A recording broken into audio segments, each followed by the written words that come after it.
As you can see, I've been quite busy lately.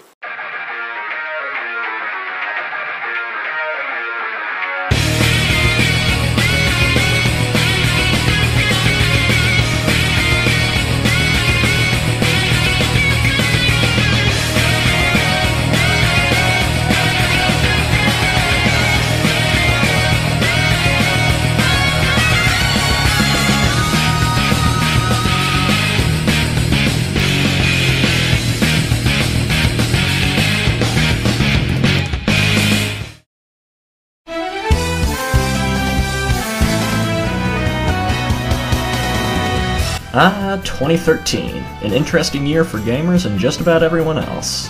I'm usually not one for conformist topics, but I couldn't pass up an opportunity to do a top 10 games I played in 2013. I played a notable variety of games last year. Some that were stellar, some that were nostalgic, and some that were meh.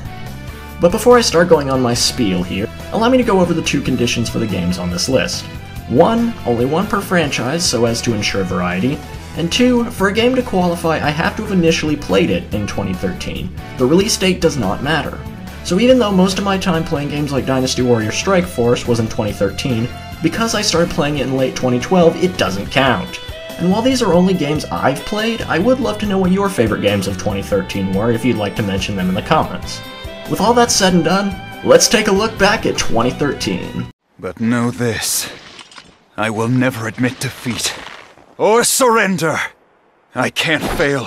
I will have peace, for my power is the strength of all! I've always loved the Dynasty Warriors series, not specifically because of the flashy attacks and feeling of satisfaction born of getting to mow down enemies by the hundreds, but of the historical influence and variation amongst the cast. With such a plethora of characters, the fact that each of them manages to stand out is a feat in itself. By the time I saw screenshots and footage of Dynasty Warriors 8, I immediately prepped myself to pre-order it, and the wait paid off. Dynasty Warriors 8 stays true to the hack-and-slash roots of the series, but also manages to branch out a bit, keeping the formula fresh and familiar.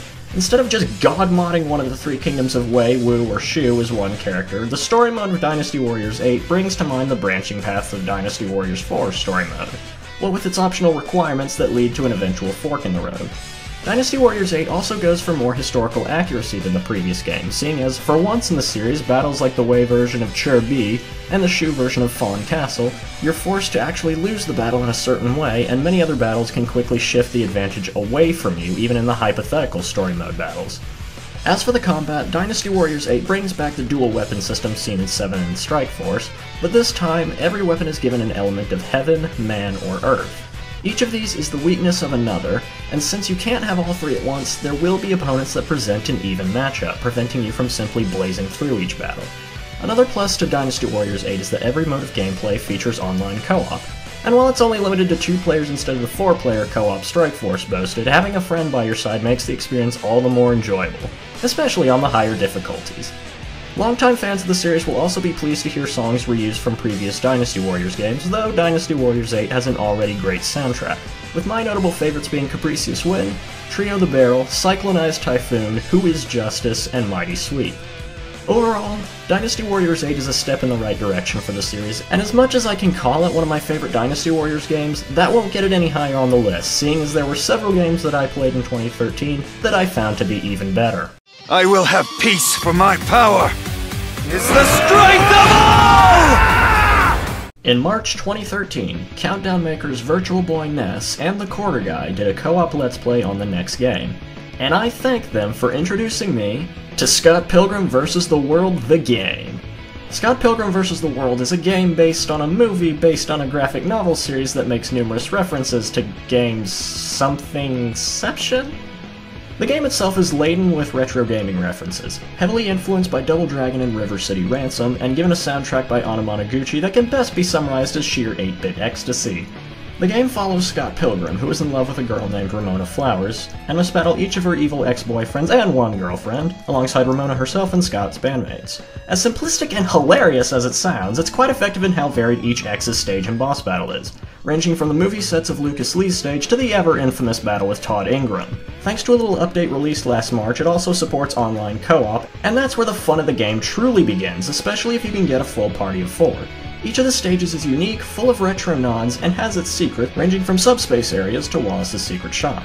Scott Pilgrim vs. the World, the game, is one big love letter to the 8-bit and 16-bit generations, adapted with the features of the new generations, like online co-op, all blended into a fairly short but exciting game that's definitely worth getting, telling your friends about it, and having a co-op party. Up until Stage 3 if you haven't grinded a bit. At least it has some of the best music, though. I will have peace, for my power is the strength of all! Longtime viewers of my channel ought to recognize the name Dynamite Headdy, but only in early 2013 was I actually able to get a copy of the game. As far as platformers on the Genesis go, Dynamite Headdy can easily be considered as being cut from a different cloth, literally. The basis of the story is that the entire game is a puppet play, in which the very tritely named Dark Demon goes about converting puppets into his minions, and Headdy, a puppet with the unique ability to fire his head as a weapon, goes to defeat the Keymasters and challenge Dark Demon, while also repeatedly being challenged by his rival, Trouble Bruin, who wants the role of the main character. Headdy's ability to attack with his head has several useful applications, such as pulling yourself onto a platform or even replacing it with a different head that grants new abilities, like freezing time, boosting your speed and jump height, or even making you temporarily invincible. True to its puppet play theme, Dynamite Headdy's art style is rife with stage lights, wooden rigging, and even clever usage of props, like lava made out of a rippling red cloth, or parts of the background literally falling over.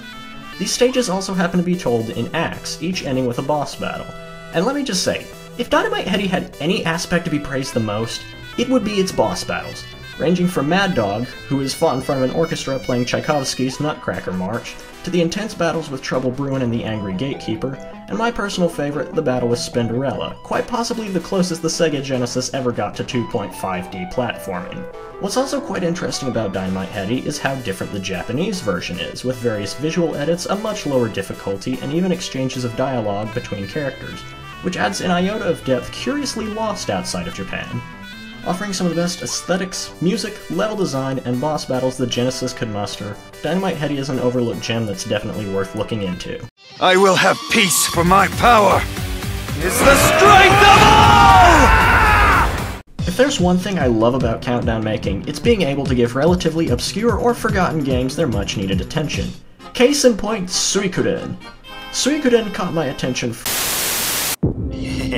Excuse me, but did you just bring up Suikoden? Yes, it's number 7 in my top 10 games I played in 2013, and I was just about to state why. And you didn't think to invite me to the party? I should be offended, Hawk.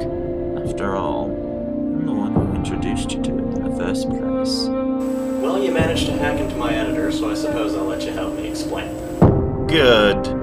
Glad we've gotten that out of the way.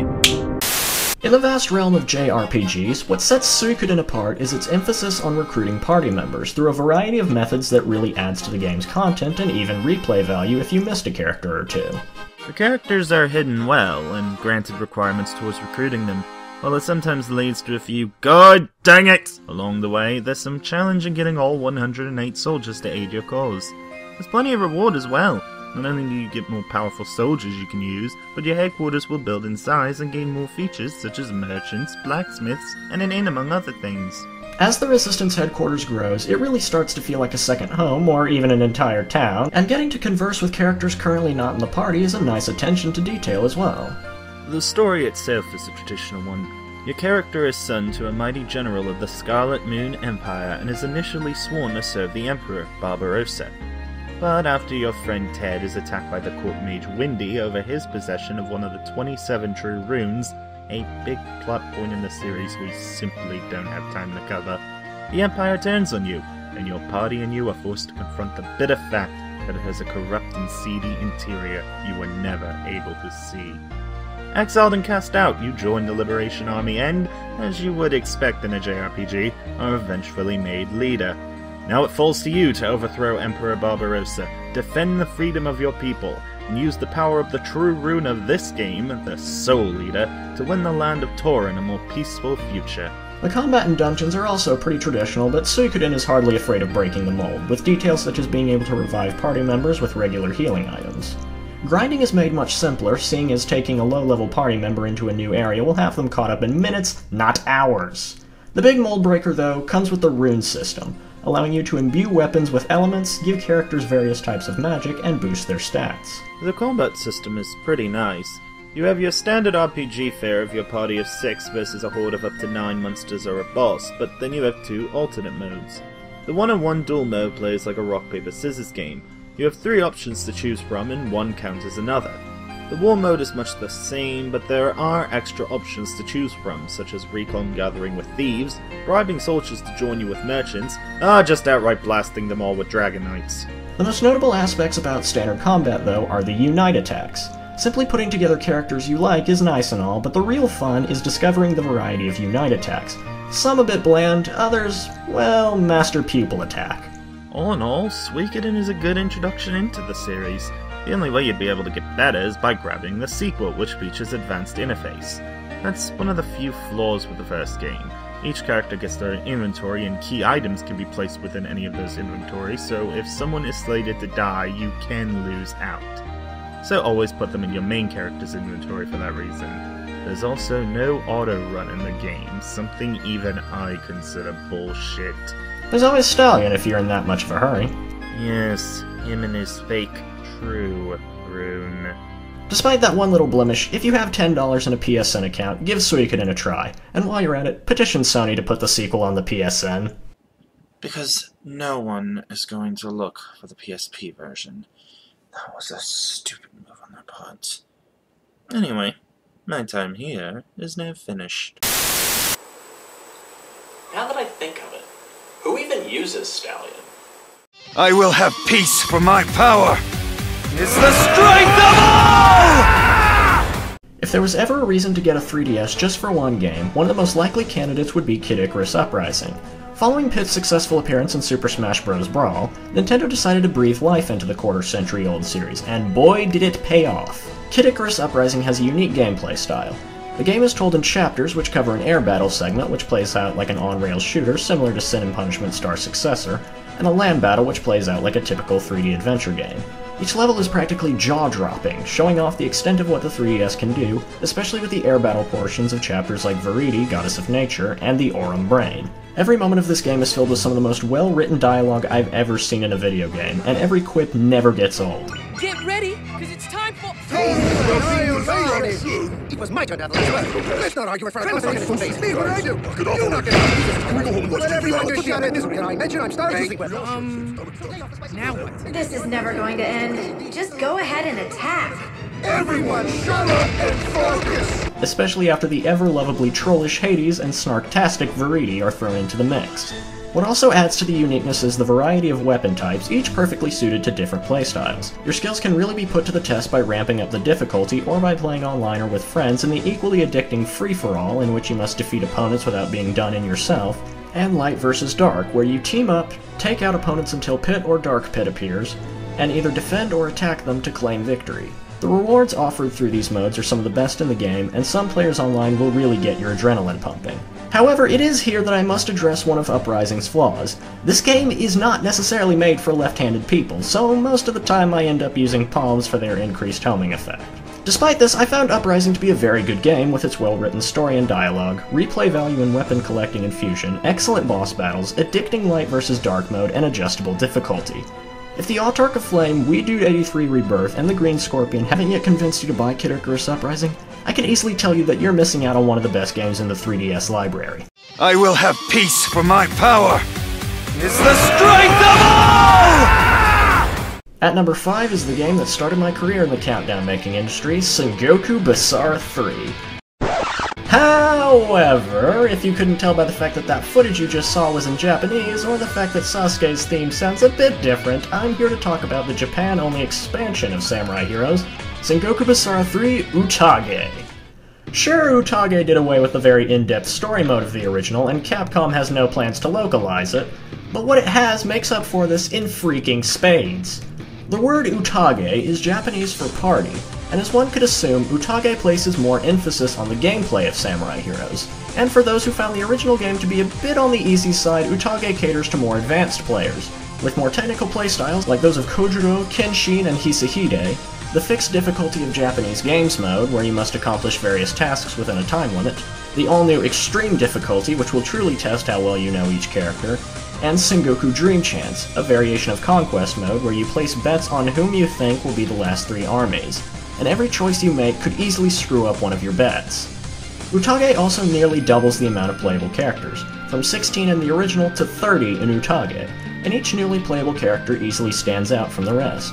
In fact, Utage features an updated partner system where, if your partner is another playable character, you can have them follow behind you or switch between them in the middle of battle.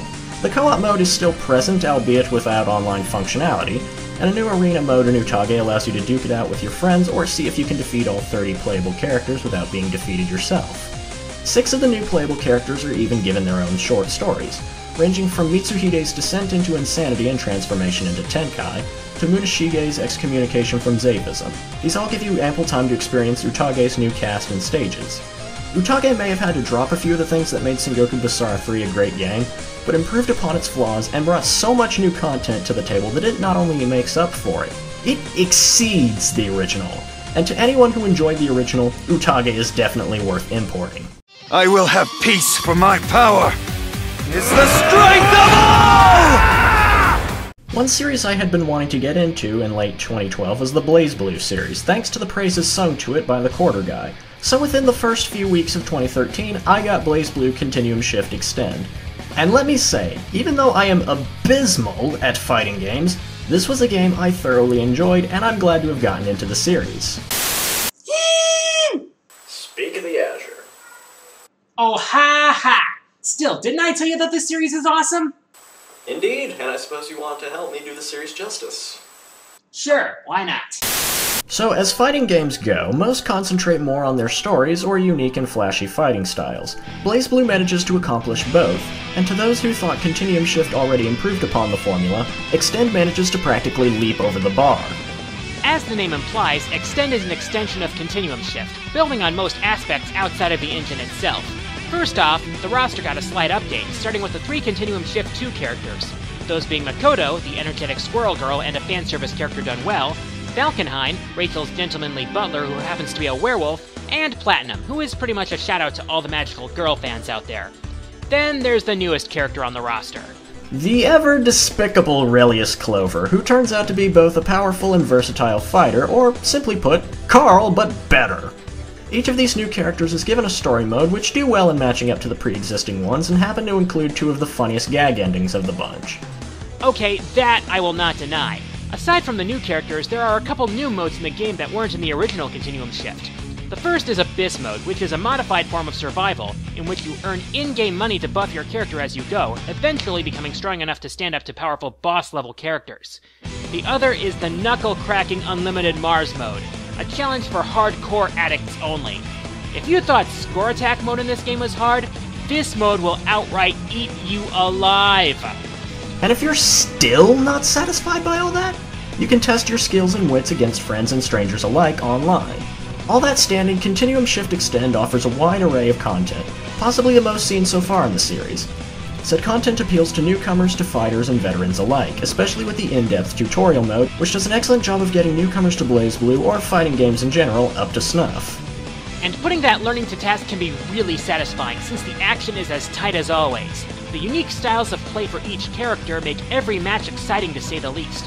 The sheer amount of flash in some of these moves make for pure eye candy, and the mechanics, while they can be overwhelming at first, are really put to good use here. Bottom line, Continuum Shift Extend does its job, both as a jumping off point for newcomers and a solid sequel for veterans. At least until Chrono Phantasma comes out. And then, you get all the Teramies you can pummel online. How does it feel, you arm-chopping, sister-stealing, mind-raping, church-burning, Mother Hubbard troll?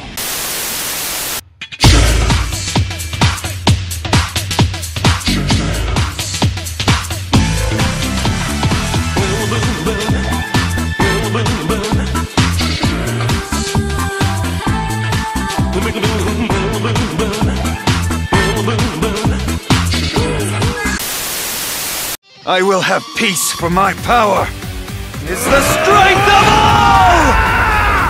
One series that especially got my attention in mid-2013 was the Disgaea series, and in 2013 I was able to get my hands on Disgaea Hour of Darkness and Disgaea 4 A Promise Unforgotten. Both games are stellar in their own rights, but to decide between them came between story or gameplay. And in that regard, the Disgaea representative on this list is Disgaea Hour of Darkness. For its first entry, Disgaea really took its hold in the world of strategy RPGs with its quirky humor and cast of characters and underlying serious story, especially at the game's climax. Hour of Darkness tells the story of Laharl, a young demon who awakens 2 years after the death of his father, King Krichevskoy, and goes on a journey to succeed his father as overlord of the Netherworld. All sorts of plot interruptions ensue as a war between the Netherworld and Celestia slowly begins to take shape.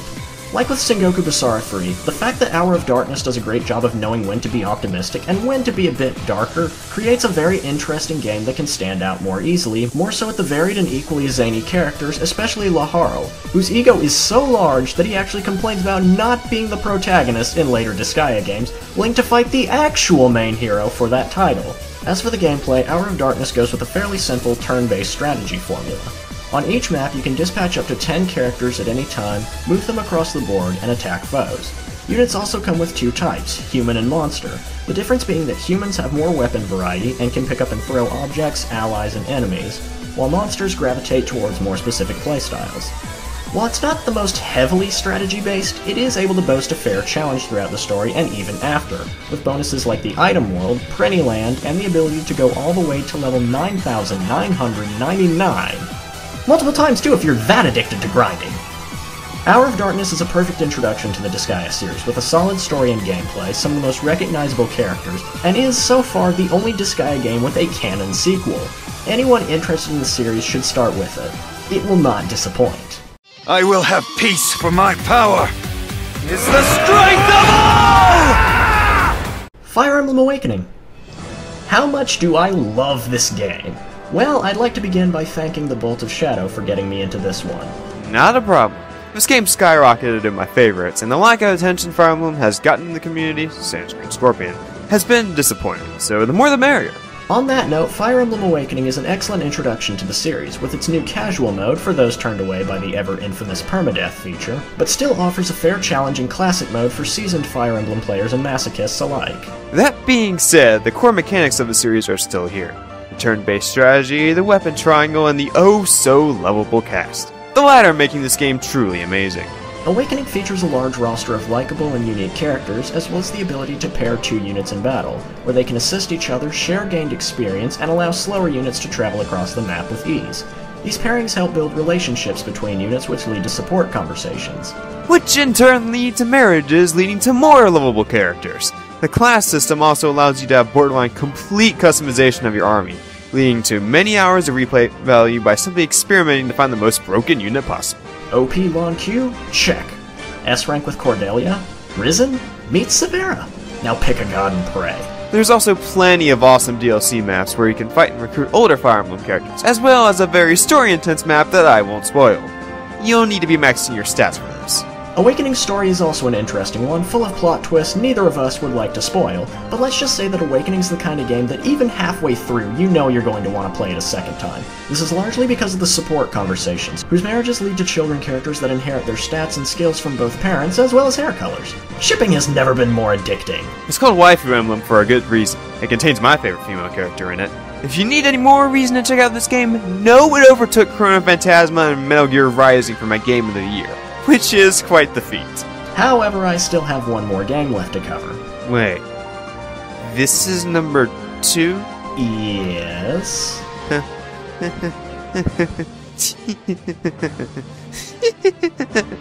No, you've met my cousin in said game. Dare I ask? Henry! I'm gonna kill you! Yeah, blood! Now before we get to my favorite game of 2013, I believe a short recap is in order. Number 10, Dynasty Warriors 8. Number 9, Scott Pilgrim vs. the World, the game. Number 8, Dynamite Headdy. Number 7, Suikoden. Number 6, Icarus Uprising. Number 5, Sengoku Basara 3 Utage. Number 4, Blazblue Continuum Shift Extend. Number 3, Disgaea Hour of Darkness. And number 2, Fire Emblem Awakening. The question stands though. Despite all the positives I've said about every other game here, what game do I like that tops all 9 of these? If you've been paying close attention, you may have noticed a certain series that has been absent. I will have peace for my power. Is the strength of all! I don't suppose any of you were surprised to see a Hyperdimension Neptunia game at number 1, given how I never shut up about this series, but believe me, having played all 3 of the games in 2013, the decision of which I liked the most was a very difficult one. While the original Hyperdimension Neptunia has its supposed obvious gameplay flaws, it fleshed out the personalities of the original goddesses more than the other entries. Mach 2 gave the series a more unique and balanced system of gameplay, as well as several new likable characters, but also gave the original goddesses the back seat, had a combat system that took a bit of getting used to, and was easy enough to blaze through using only Netgear or Uni for offense. Victory has its notably steep difficulty curves, hit-or-miss new characters, and faster, more fluid combat system. Each game has its reasons to have topped my favorite games I played in 2013, and after heavily debating between each one, my final decision was to go with Hyperdimension Neptunia Victory. The most recent installment in the series, Victory is definitely the closest to what the series should be. The characters, while not as fleshed out as they were in the original, are still given plenty of screen time, made unique and memorable, and some of the new characters like Plutia, Anonadath, and Ray Wrights especially stand out. Every party member plays differently, from Blonde's tankishness to Pishi's pure offense and Vert's more strategic balance of stats, allowing for multiple combinations of parties well suited for different players, further heightened with the assist attacks, coupling drives, and formation drives, all of which vary by party formation. For the most part, Victory doesn't recycle the R4 movement as villains and a story inspired by an anti-piracy stance, instead taking place in the game industry of the past, going for a story inspired by the actual history of video games, beginning after the fall of the Atari 2600 and continuing to a near apocalypse caused by the return of Atari. And while it doesn't offer as many endings as Mach 2, the good and true endings rank among my favorites, especially for Ray's sudden and dramatic swing from incompetence to power-craving madness. Improving upon the combat system of Mach 2, Victory removes the annoying HP-SP-AP system in favor of a more traditional but also more effective HP-SP system. Basically, instead of standing in place throughout a battle, in Victory you move around each character on their turn. And instead of being limited by the occasionally bothersome AP stat of the original in Mach 2, you're free to spend each character's turn with normal attacks, special skills, or items. Transformation still costs SP, but since SP is no longer replenished from attacking foes, it encourages you to be a bit more frugal about using special skills. Victory has its notable difficulty spikes, but once you get the hang of the combat system, it becomes a firm but fair challenge, and the satisfaction of defeating a particularly powerful opponent never gets old. Especially in the Colosseum, where you can even challenge opponents from the original in Mach 2, such as the CFW units or even the other CPUs. The scout system, item synthesis, multiple endings, and metric crap ton of DLC add a good deal of replay value to Victory. Combine all that with the even-handed difficulty, satisfying and eye-candy-filled EX drives, flexibility of party formations, varied and excellent soundtrack, hilarious dialogue, an equally great cast, and unique story, and you have the strongest entry in the series, as well as a game with a good amount of content that still keeps me coming back for more. All in all, Hyperdimension Neptunia Victory is a very aptly named game. It's a game that improves so much upon its predecessors that it's a victory in establishing the standard for the series, a victory in nearly every aspect, and a victory is my favorite game of 2013. I'm the Kitsune Hawk, and here's hoping that 2014 is filled with games just as good as last year.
It's Japanese history as told by Capcom.